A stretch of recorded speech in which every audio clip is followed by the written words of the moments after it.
Alors, Monsieur le ministre, je suppose que cette stratégie sera portée notamment par l'une des sociétés d'État, la Société des Palaces de Cocody, dont la gestion a été récemment remise en cause ou en question par la presse internationale.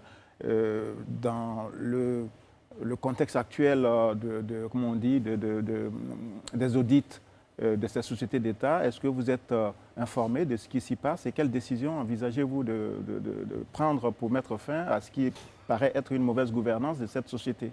Oui, je peux vous dire que sans préjuger de tous les rapports d'audit, vous savez, dans un rapport d'audit, il y a ce qu'on appelle le rapport provisoire et la mise en contradiction des rapports.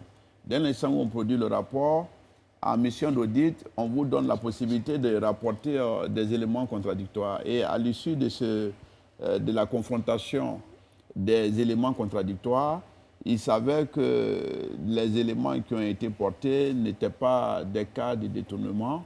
Bien au contraire, il s'agit de 8 milliards qui ont été perçus lors de la session de ITC, Ivoire Trade Center, qui est aujourd'hui totalement fini et tout beau.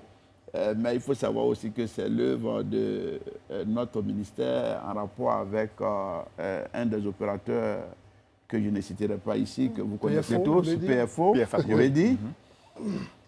Mais naturellement, ces 8 milliards ont été retracés sur des comptes et des traces ont été retrouvées et ces ressources font l'objet de DAT pour certains et font l'objet d'acquisition de terrains immatriculés au nom de la société. En conséquence, il n'est pas question de détournement. Très bien. Et donc, les faits ont